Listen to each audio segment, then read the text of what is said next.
Sir, ওনার নিরপরাধ হওয়ার কি প্রমাণ পাবো স্যার? ওই গুলিটা পঙ্কজ, যেটা ওই কিডন্যাপারের লেগেছিল। কিন্তু স্যার, ওই গুলিটা তো সালুঙ্কে স্যার ওর পিঠ থেকে বার করে নিয়েছিল।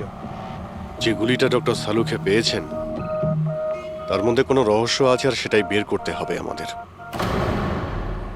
এই রক্তের ছিটে দেখতে পাচ্ছ? হ্যাঁ স্যার। যেভাবে ওই কিডন্যাপারের গুলি লেগেছিল তার মধ্যেই কোনো রহস্য লুকিয়ে আছে, আর সেই রহস্য এই রক্তের ছিটেই বলে দেবে।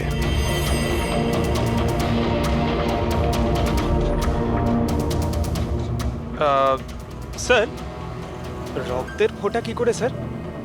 আরে ভাই, তুমি জানো না, এই রক্তের ছিটেই আমাদের বলে দেবে যে গুলি কত দূর থেকে চলেছে আর কোন অ্যাঙ্গেল থেকে চলেছে।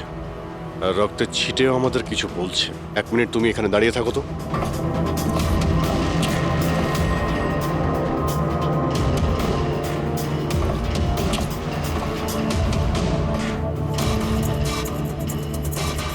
পঙ্কজ, তুমি একটু নিচু হও তো।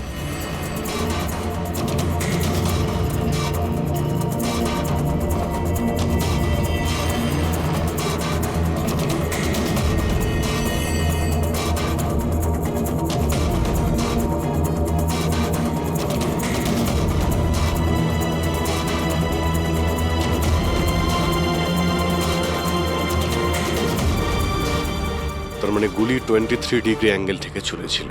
পঙ্কজ, ওই দিন ওই কিডন্যাপারের উপর একটা নয়, 2টো গুলি চলেছিল। একটা দয়ার বন্দুক থেকে আর একটা অন্য কারো বন্দুক থেকে।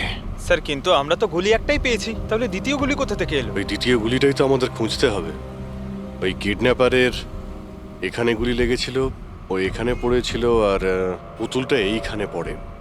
তার মানে দ্বিতীয় গুলিটা যেটা পায়ে লাগার কথা ছিল সেটা এখানেই কোথাও রয়েছে।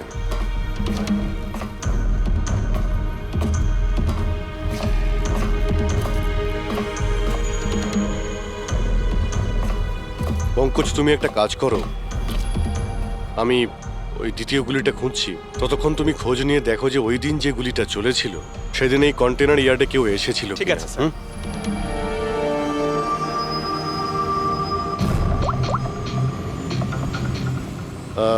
মিস্টার সুপারভাইজার, আপনি একটু উপরে আসবেন।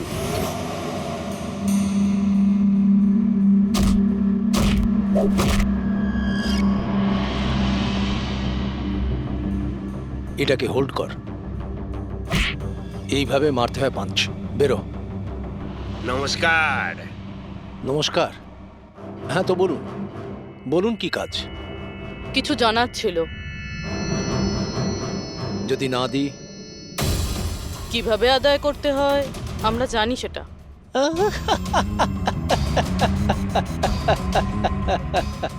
জানেন, আমরা হচ্ছে বক্সার, আর আমাদের হারাতে গেলে আপনাকে একটু শক্তিশালী হতে হবে। মহাশয়, এনাকে এত হালকা ভাববেন না, এনার গায়ে অনেক শক্তি। আপনার মতন 4-4টে পালোয়ানকে এক তুড়িতে উড়িয়ে দিতে পারেন না। ব্যাস, একটা পাঞ্চ, একটা পাঞ্চে এই মেয়েটা পুরো ধরাশায়ী হয়ে যাবে। সেটা তো পাঞ্চ মেরেই বোঝা যাবে, তাই না? যদি সাহস থাকে ময়দানে এসো। আমার ময়দানে যাবার কোনো দরকার নেই। তোমার জন্য আমার যে কোনো ছেলে যথেষ্ট। আর যদি তুমি জিতে যাও, তুমি যা জানতে চাইছো আমি তোমাকে বলে দেব।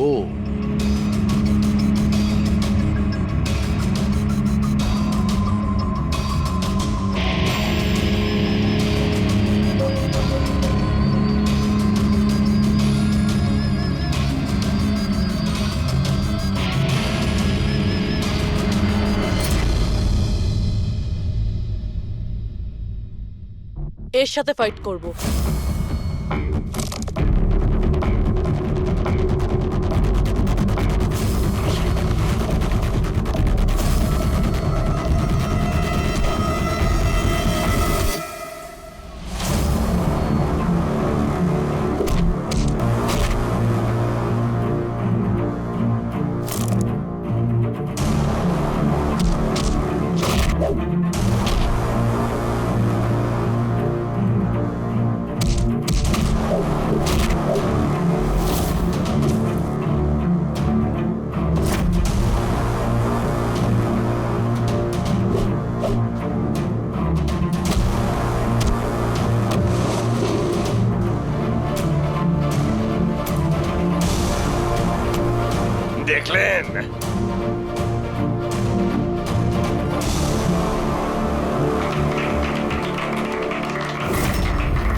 খুব ভালো ফাইট করতে পারো। কোথা থেকে শিখলে এত ভালো ফাইট? শিখেছি কোথাও। এবার যেটা জিজ্ঞেস করব সেটার উত্তর দাও। এনাকে চেনেন? আরে, এ মারা গেছে? হ্যাঁ, কেউ খুন করেছে ওকে। ওর নাম স্যান্ডি। আমি ওকে ট্রেনিং দিয়েছিলাম। এই স্যান্ডির অ্যাড্রেস কিংবা ফোন নাম্বার তো হবে।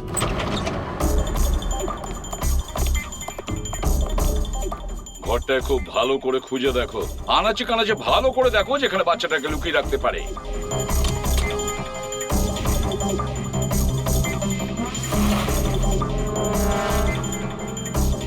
স্যার, হ্যাঁ পুরবি, স্যার এই দেখুন, কাবার্ডে ফটো লাগানো রয়েছে।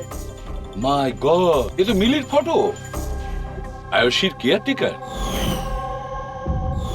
এর ফটো এখানে এলো কি করে? এটার একটাই কারণ হতে পারে, এই মিলি ওই কিডন্যাপারকে চিনতো। হ্যাঁ স্যার, আর আমাদের সামনে এমন নাটক করছিল যেন বাচ্চা হারিয়ে যাওয়ায় সব থেকে বেশি দুঃখ ওরই হচ্ছে। আয়ুষী, ওই মিলির সঙ্গে দেখা করতে হবে। হয়তো ওর কাছেই আয়ুষীর ব্যাপারে সব জানা যাবে।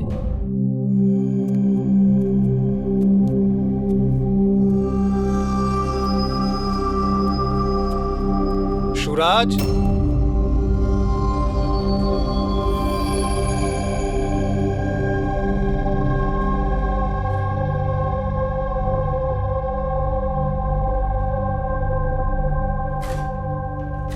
সুরাজ,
আমি তো সিআইডি লোকেদের সম্মান করি, কারণ আমার ছেলেও খুব বড় একজন অফিসার ছিল।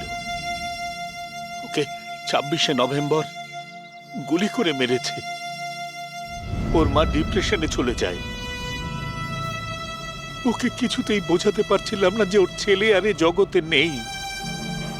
সেই শোকে ও দুবার আত্মহত্যা করার চেষ্টা করেছিল, কিন্তু তৃতীয়বার ওকে আর আমিও বাঁচাতে পারিনি।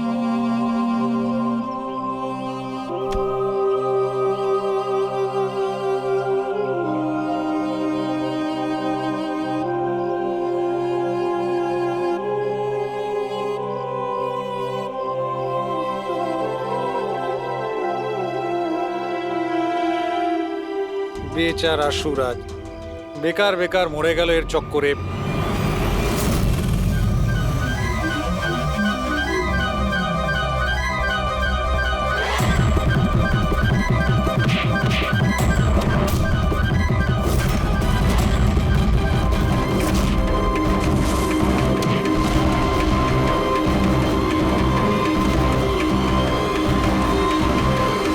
স্যার, আমার মেয়ের ব্যাপারে কোনো খবর পাওয়া গেল?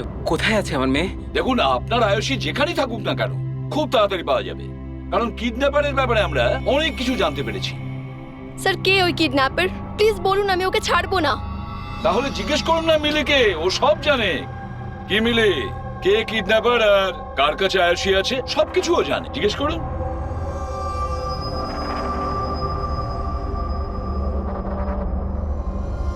স্যান্ডিকে তো চেনো তুমি, তোমারই বলাতে স্যান্ডি এর মেয়েকে অপহরণ করেছে। প্লিজ প্লিজ আমাকে ক্ষমা করে দিন, আমি ভুল করে ফেলেছি। কোথায় আমার মেয়ে? হ্যাঁ, কোথায় লুকিয়ে রেখেছিস আমার মেয়েকে? বল বল, কোথায় আমার মেয়ে? ম্যাডাম আমি সত্যি বলছি, আমি আমি দিব্যি বলছি, আমি তো শুধুমাত্র স্যান্ডিকেই চিনি। আপনার মেয়েকে কিডন্যাপ করাতে আমার কোনো রকমের হাত নেই, আমি সত্যি বলছি। মিলি দেবী, আপনার কি মনে হয় আমরা সিআইডির লোকেরা ঘাসে মুখ দিয়ে চলি? আপনি স্যান্ডিকে চেনেন যেখানে, তার মানে আপনি এটাও জানেন যে আয়ুষীকে কোথায় কিভাবে রাখা হয়েছে, তাই না? তাড়াতাড়ি বলুন। স্যার আমি সত্যি বলছি, ওই স্যান্ডি আমার চারপাশে সবসময় ঘুরে বেড়াতো। ওর মিথ্যে ভালোবাসাটাকে আমি সত্যি ভেবেছিলাম। আমি সত্যি বলছি, আমি কিচ্ছু জানি মিথ্যে না। বলছে। আরে কিছু তো জানেন আপনি, বাচ্চাটাকে কোথায় লুকিয়ে রাখতে পারে ওরা? আমি কিচ্ছু জানি না, আমি কিচ্ছু বলতে পারবো না। স্যার ওই দিন থেকে আজ পর্যন্ত একটাও কন্টেনার বাইরে কোথাও যায়নি, কিন্তু স্যার এই এরিয়ার মধ্যেই আমরা কন্টেনারগুলো এদিক থেকে ওদিক করেছি। আচ্ছা একটা কথা বলো, এই যে এই এরিয়াতে যতগুলো কন্টেনার আছে এই পর্যন্ত, এইগুলো কি এদিক ওদিক করা হয়েছিল? হতে পারে স্যার। আচ্ছা এই কন্টেনারগুলো যখন নিয়ে গিয়েছিলে, কোথায় নিয়ে গেছো, কোথায় রেখেছো মনে আছে? স্যার সেভাবে তো মনে নেই, কিন্তু এই এরিয়ার মধ্যে কন্টেনারগুলো এদিক থেকে ওদিক করেছিলাম। আপনি চাইলে চেক করে নিতে পারেন। চেক তো করতেই হবে।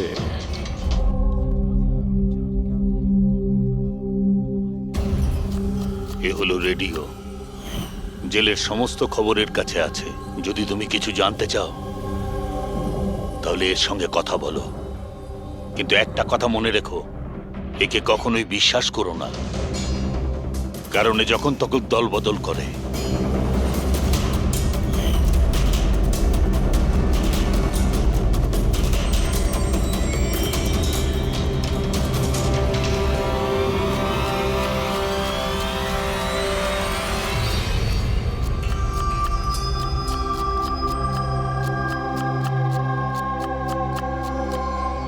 কোনো সাহায্য করব ভাই? পেঁয়াজ কাটো, কাটতে পারো তো নাকি? হ্যাঁ হ্যাঁ, কাটছি কাটছি।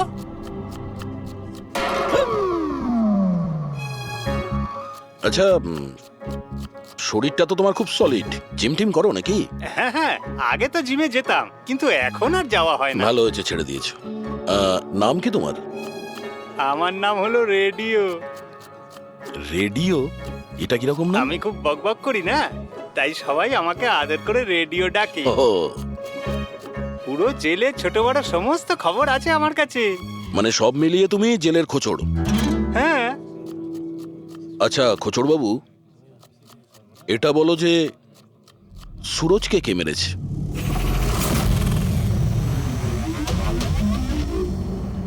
কি হলো? তুমি তো এই জেলের সব থেকে বড় খোঁচড়, এটাও জানো না?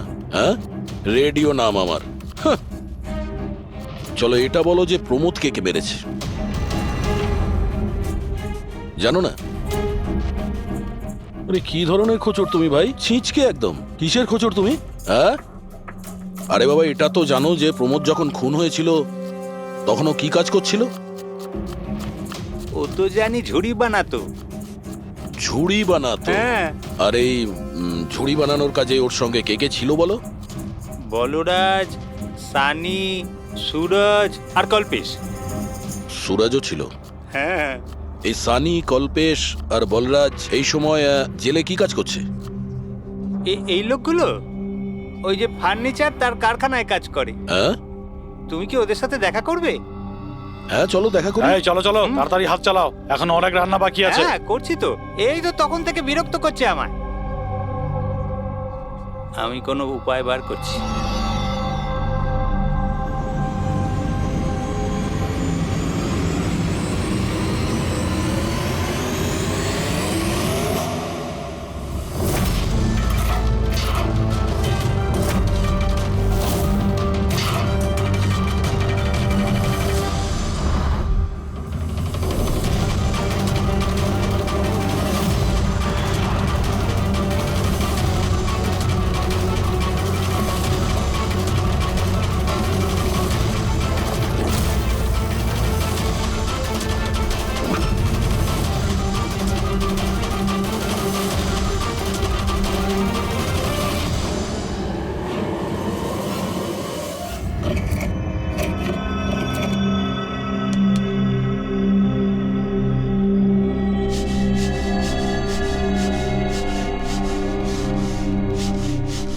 কিছু জানতে পারলে?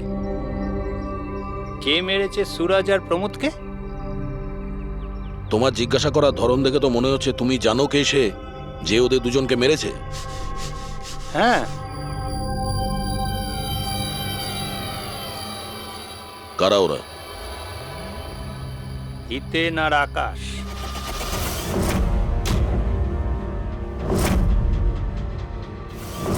এত তাড়াতাড়ি বলে দিল?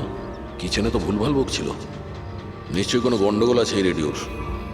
সকালে আমি যখন তোমাকে জিজ্ঞাসা করলাম তখন তুমি আমায় কেন বলোনি? রহস্যের ব্যাপার এত তাড়াতাড়ি বলতে নেই। আর আমার তো এটাও জানা আছে যে ওই শক্তিশালী লোকটা আসলে কে, যাকে ওই দুজন মারার কথা আলোচনা করছে। যেটা প্রমোদ শুনেছিল।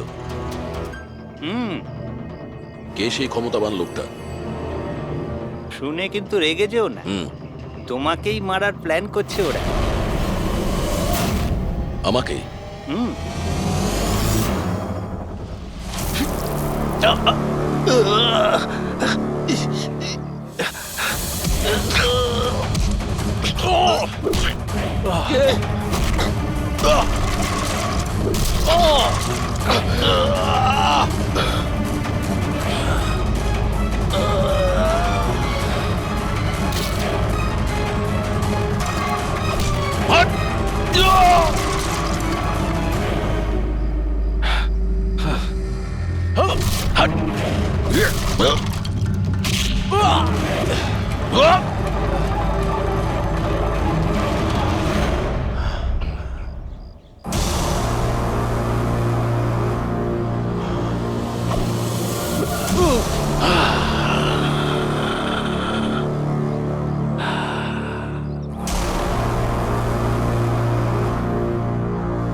না ভাই, এই গুলিটা ম্যাচও করে গেছে।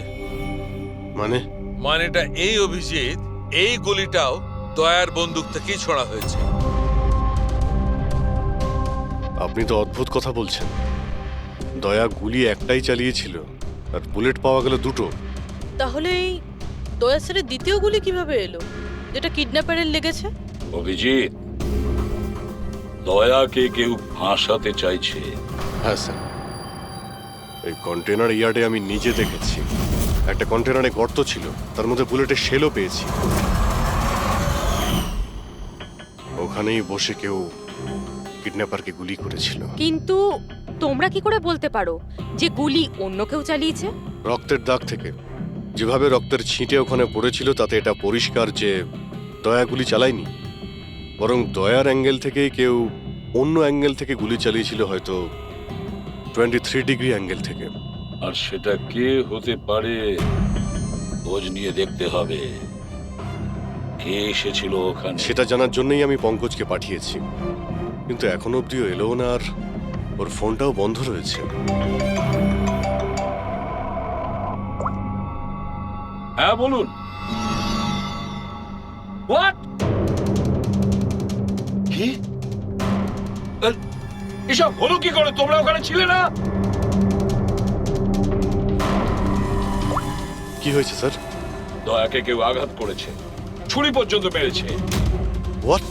ওকে হসপিটালে অ্যাডমিট করা হয়েছে। তাহলে চলুন স্যার। না অভিজিৎ, জিলা সাহেব বলেছেন যে ওখানে যেন আমরা না যাই। দয়ার জ্ঞান ফেরেনি, তবুও স্টেবল আছে। যেই ওর জ্ঞান ফিরবে ওরা আমাকে ইনফর্ম করবে।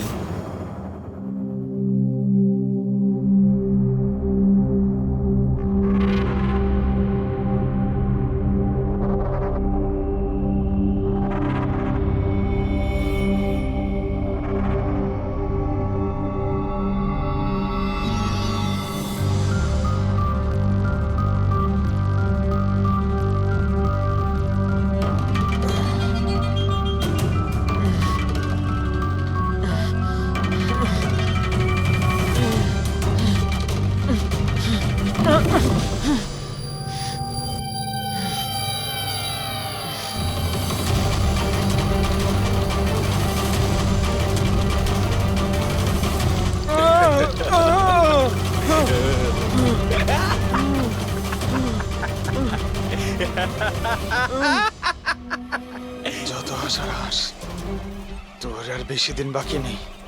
হেসে নে। আরে ভাই, তোদের সিআইডির এটাই প্রবলেম জানিস তো, ভীষণ বেশি বকবক করিস।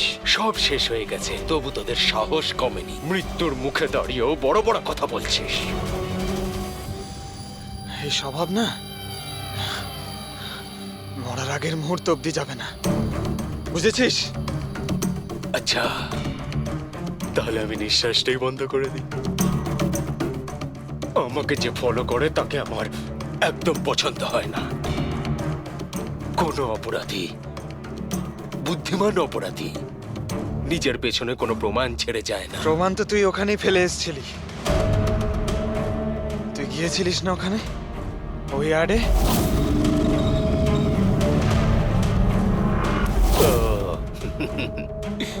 তাহলে তোরা কান ধরতে গিয়ে মাথা পর্যন্ত পৌঁছে গেছিস। মিস্টেক, অনেক বড় মিস্টেক। কোনো ব্যাপার না, ভুলটা না হয় শুধরে নিচ্ছি। মরার আগে কোনো শেষ ইচ্ছে? তুই দয়া স্যারকে ফাঁসিয়েছিস। Very simple. আমি কন্টেনারে লুকিয়েছিলাম, ওর মধ্যে থেকে আমি এমন একটা হোল বানিয়েছিলাম যেটা দিয়ে আমি সবকিছু পরিষ্কারভাবে দেখতে পারি, কে কি করছে, বুঝলি? দয়া তো এটা জানতোই না যে ওর ঠিক পিছনের কন্টেনারে আমি লুকিয়েছি। স্যান্ডি এটা ভেবেছিল যে দয়াকেও ব্যস্ত রাখবে আর আমি দয়াকে গুলি করে দেবো, কিন্তু স্যান্ডি তো এটা জানতোই না যে ও বেচারা। খুব স্মার্ট না? একটা প্রশ্নের উত্তর দে। চল বল বল। আরে জিজ্ঞেস কর, শুরু কর। দয়া স্যারের বুলেট কোথা থেকে পেলি তুই? খুবই সহজ ছিল। ফায়ারিং রেঞ্জ থেকে আমরা একটা বুলেট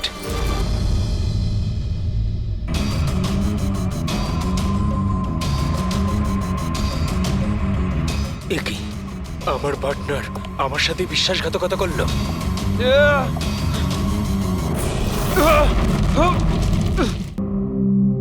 স্যার, দয়া স্যার কেমন আছেন?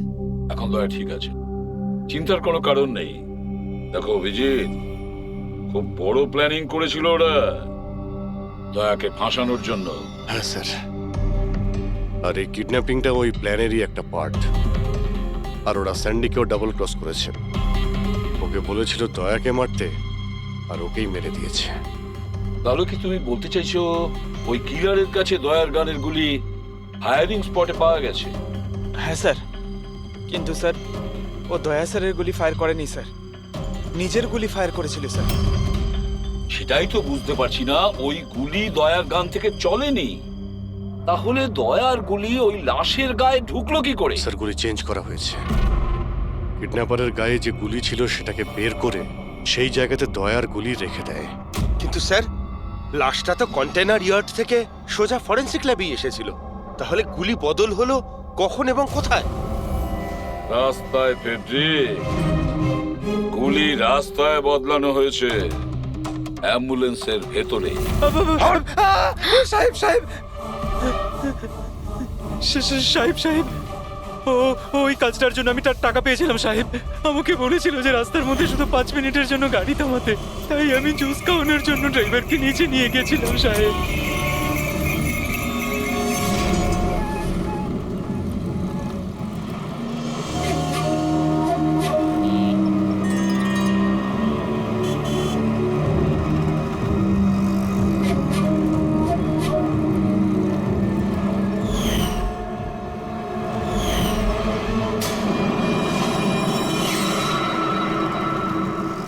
মিলি কোথায়? কোথায় মিলি? স্যার, আমরা ওকে খুঁজছি, ও ফোনও ধরছে না। ওর রুমটা কোথায়? হ্যাঁ, ওই উপরে। কিন্তু অফিসার হয়েছেটা কি? মিলি সবাইকে বোকা বানিয়েছে। ও স্যান্ডিকে কোনোদিন ভালোই বাসেনি, বরং এই পুরো কিডন্যাপিং এর পিছনে ওরই হাত আছে।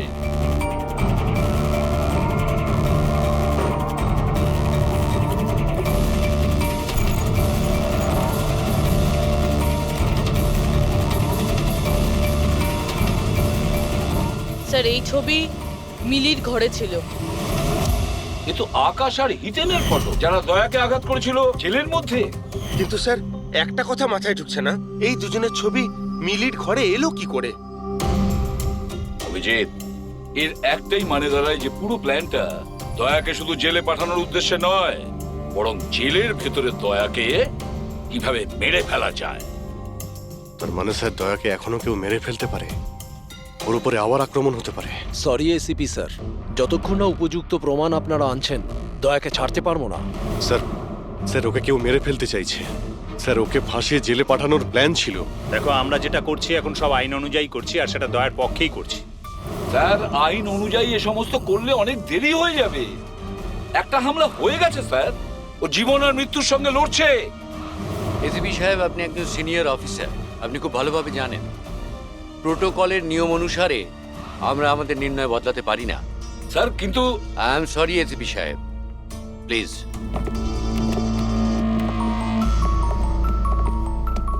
স্যার, হ্যাঁ, স্যার মিলির ফোন বন্ধ আসছে। ও কোথায় আছে, কি করছে কেউ জানে না, কিন্তু আমরা শহর থেকে বাইরে যাওয়ার সমস্ত রাস্তা ওর জন্য বন্ধ করে দিয়েছি। স্যার যা করার তাড়াতাড়ি করতে হবে, একবার ওকে অ্যাটাক করেছে, এবার কিন্তু ওকে মেরেই ফেলবে ওরা। তাহলে অভিজিৎ, আমরা সেটাই করব যেটা আমরা নিজেদের জন্য করি।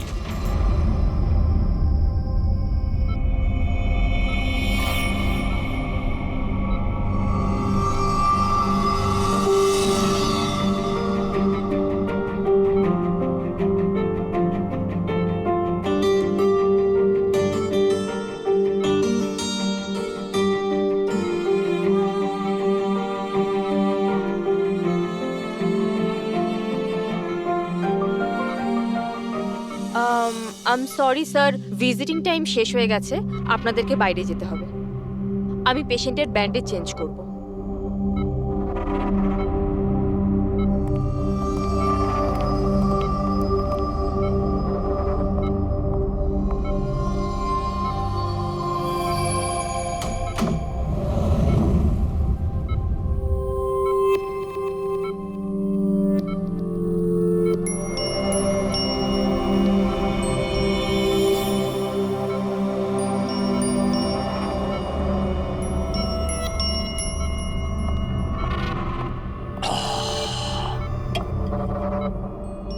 এই পাহাড়, এই ঝর্ণা, এই পাতা আর প্রজাপতি।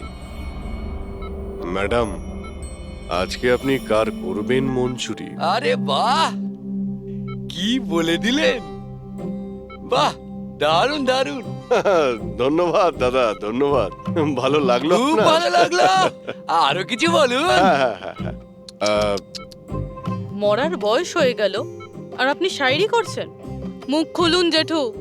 আরে ম্যাডাম, আর কদিনই বা বাঁচবো আমি বলুন তো? আর যে কয়েকটা দিন বাকি আছে সেগুলো নয় আনন্দেই কাটাই, কি বল? খুব ভালো। আরে কি করলেন সিস্টার, আপনি ওনার মুখে থার্মোমিটার গুঁজে দিলেন। কত সুন্দর সুন্দর কথা বলছিলেন আর সবে তো শুরু করেছিলেন। আরে আঙ্কেল, ভালোই হয়েছে ওকে চুপ করিয়ে দিয়েছে, এমনিতে তো মরেই যেত, নাহলে আমি নিজেই ওর গলা টিপে চুপ করিয়ে দিতাম ওকে। আরে আরে চুপ। রাগ করো না ভাই, বাঁচা আর মরা তো উপরওয়ালার হাতে রয়েছে, আমরা তো শুধু কাঠের পুতুল। ভগবান তো আমাদের দিয়ে শুধু খেলিয়েই যাচ্ছে। আরে কি ভালো, কি ভালো। আরে তোমার যদি ভালো না লাগে তুমি কান বন্ধ করে শুয়ে পড়ো, আমার খুব ভালো লাগছে, আমাকে শুনতে দাও। আরেকটা বলুন, আরেকটা বলুন। হ্যাঁ হ্যাঁ অবশ্যই, এবার শুরু করি। চাঁদ লুকিয়ে রয়েছে মেঘের মধ্যে।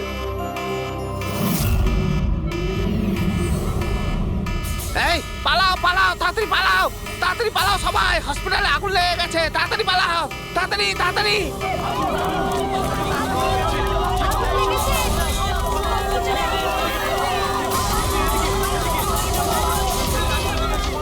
আরে খুনি তার খেলা শুরু করে দিয়েছে। অভিজিৎ, অভিজিৎ, হ্যাঁ স্যার।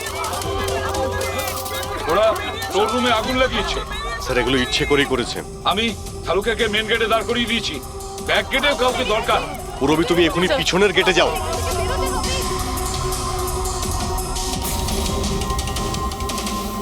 আরে অভিজিৎ, হ্যাঁ স্যার। দয়া খেয়াল রাখো, তার সঙ্গে থাকো।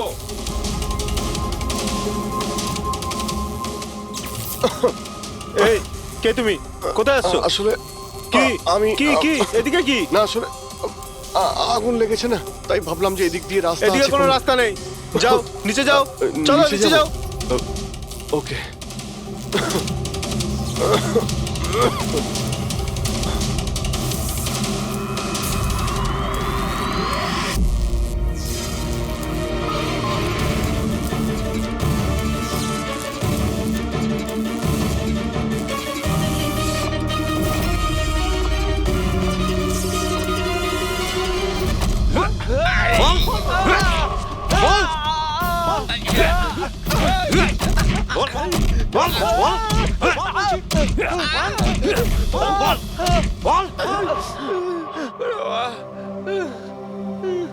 আমি তোমাদের দুজনকে আধ ঘন্টার সময় দিচ্ছি, তাই এই আধ ঘন্টার মধ্যে সম্পূর্ণ সত্যিটা তোমাদের মুখ থেকে শুনতে চাই। বলো, কে পাঠিয়েছে তোমাদের দয়াকে মারার জন্য? বলো। সাহেব, আধ ঘন্টা দিন বা পুরো দিন দিয়ে দিন, কিন্তু এখান থেকে কিচ্ছু বেরোবে না। কিন্তু ওকে মারার জন্য তো আমাদের বলা হয়েছিল। এমনটা নয় তো, এদেরও দয়াকে মারার জন্য টাকা দেওয়া হয়েছে। আমরা আমাদের বাকি টাকাটা পেয়ে যাব তো? মনে হচ্ছে কোনো ষড়যন্ত্র, খোঁজ নিতে হবে। তাহলে কি বলছিস কাঁকড়া? আমাদের আসল উদ্দেশ্যটা তাহলে এবার বলে দেওয়া যাক জেলার সাহেবকে। এই মাথা খারাপ হয়ে গেছে নাকি তোর? জেলারকে যদি বলে দিই তাহলে পুরো প্ল্যানই ফেল হয়ে যাবে। আচ্ছা, তাহলে হিতেন আর আকাশের মৃত্যু তো এবার শুধু সময়ের অপেক্ষা, আর বাঁচবে না। দাঁড়া, রে বাবা রে। তোমরা কারা? আমাদের মারবি? তোরা জানিস আমরা কে আর কি করতে পারি?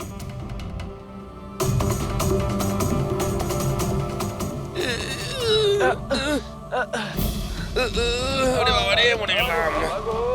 ওরে বাবা।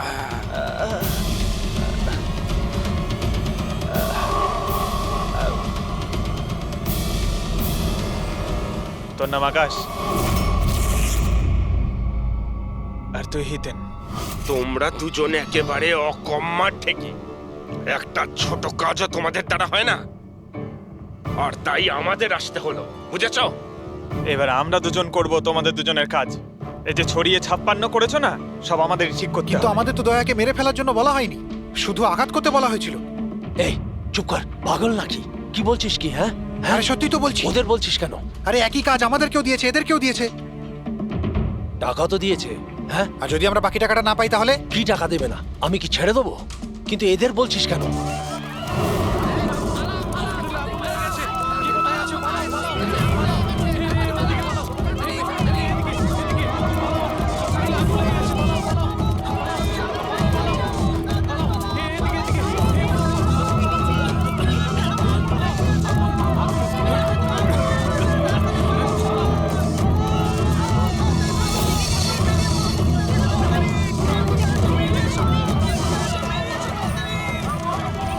সরে যাও, সরে যাও সবাই, সরে যাও, পেছনে চলে যাও, তাড়াতাড়ি সরে যাও। হ্যালো, হ্যাঁ পঙ্কজ, কি বললে তুমি?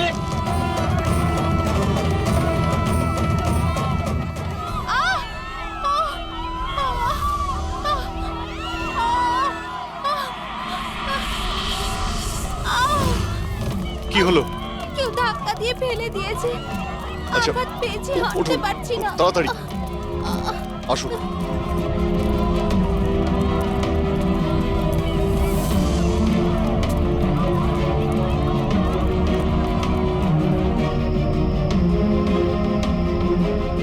সারিকা, শোনো, একে দেখো তো, ওর পায়ে লেগেছে, ওকে বাইরে নিয়ে যাও। আসুন আসুন, আমার সাথে আসুন। অভিজিৎ, অভিজিৎ, তুমি এখানে কি করছো? দয়ার কাছে কে আছে? স্যার, একজন মহিলা লেগেছিল, ওনাকে আমি নিয়ে আসছিলাম। দয়ার কাছে একজন গার্ড আছে কিন্তু স্যার। অভিজিৎ, পঙ্কজ এক্ষুনি ফোন করে বললো আমাকে দয়ার উপর যে হামলা করবে সে বাইরে থেকে আসবে না, আগে থেকেই হসপিটালে আছে।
হলো কেদার বাবু?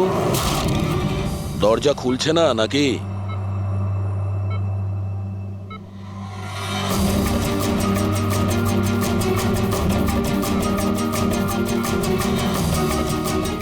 তুমি ছুরিটা খুব ভালো চালাও, কিন্তু আফসোস এই শিল্পটা আজ কাজে লাগলো না।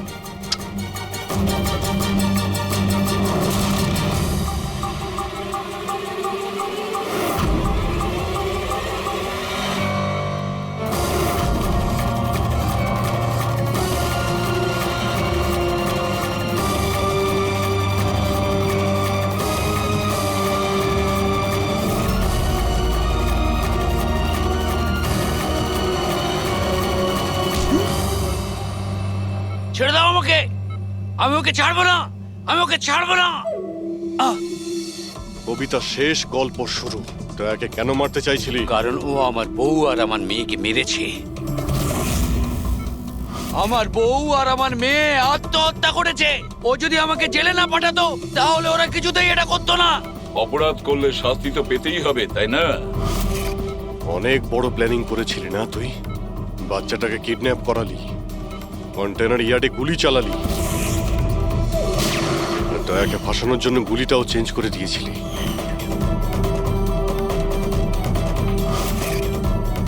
ওই বাচ্চাটা কোথায়? ওই বাচ্চাটা কোথায় যাকে তুমি কিডন্যাপ আছে করেছো? কোনো আপনজনের কাছে। কে হয় তোমার সেই আপনজন? বলবো না। যদি আমার সেই আপনজন জানতে পেরে যায় যে আমাদের প্ল্যান ফেল করে গেছে তাহলে ও বাচ্চাটাকে মেরে ফেলবে। আর যদি ওই বাচ্চাটার কিছু হয় না তাহলে আমি তোকে প্রাণে মেরে দেবো, মনে রাখিস।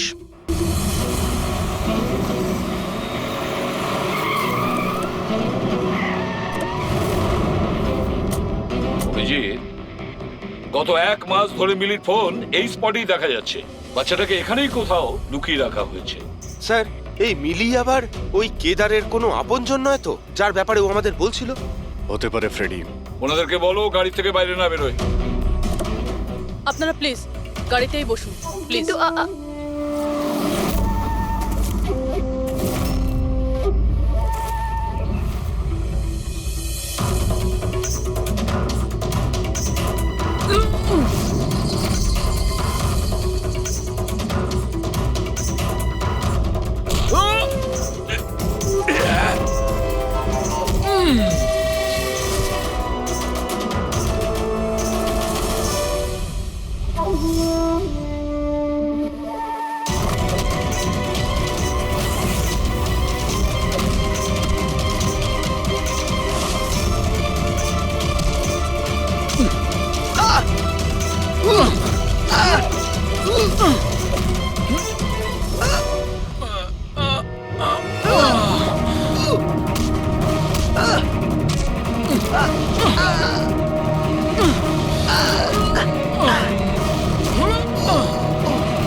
Sir bomb.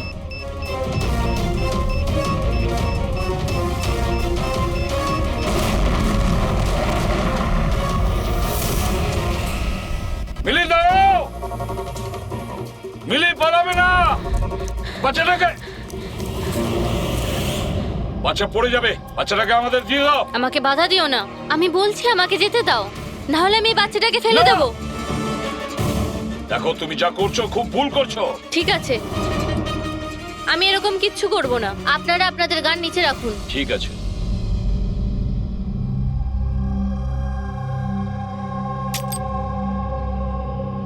এবার ওই গানটা আমার দিকে দিন। তুমিও।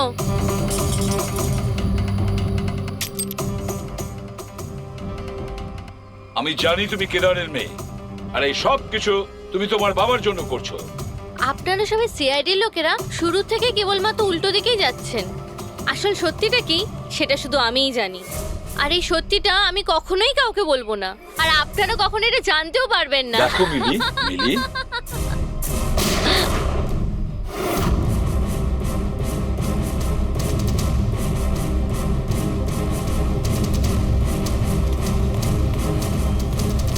আমার মেয়ে আমার এটা মেয়ে কি করলে তুমি? ওকে গুলি করলে? এ আমার মেয়েকে মেরে ফেলতো, আমি কি আর করতাম? আরে পায়ে গুলি করতে পারতে। শুধু ওই ছিল যে দয়াকে নিরপরাধ প্রমাণ করতে পারতো, আর তুমি ওকে মেরে ফেললে।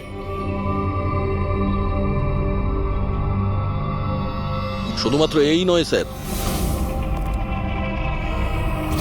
আরো একজন মানুষ আছে যে আমাকে নিরপরাধ প্রমাণ করতে পারে। সে কে দয়া? স্যার অঙ্কুশ নাম তার। অঙ্কুশ? অঙ্কুশের নাম শুনেই তোমার কপাল দিয়ে ঘাম ঝরে পড়লো? না আসলে গরম তো খুব, তাই। গরমের জন্য না, অঙ্কুশ নামটা শোনার পরে গরম লেগে গেল। কি উল্টোপাল্টা বলছেন আপনি? অঙ্কুশ ওরফে জিগর, আর তুমি কেদারের ছেলে। হোয়াট? এই পুরো খেলাটা তুমি খেলেছো। অঙ্কুশ ওরফে জিগর, পুরো খেলাটা তোমার ছিল, ওটা মিলির ছিল না। হ্যাঁ, এই পুরো খেলাটা আমিই তৈরি করেছি। আমি দয়াকে অ্যারেস্ট করব।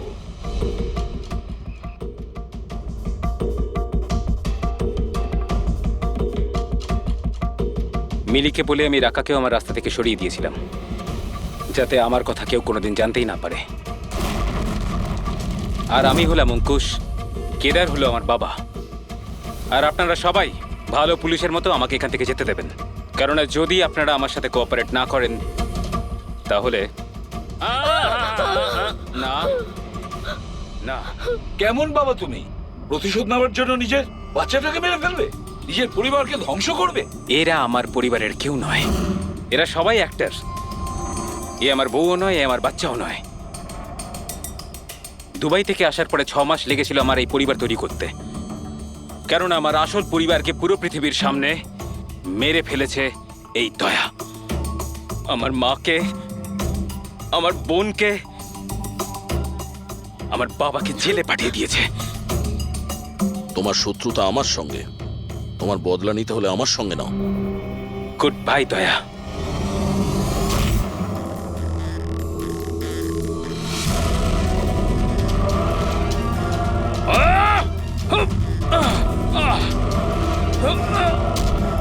না অভিজিৎ, ছেড়ে দাও ওকে।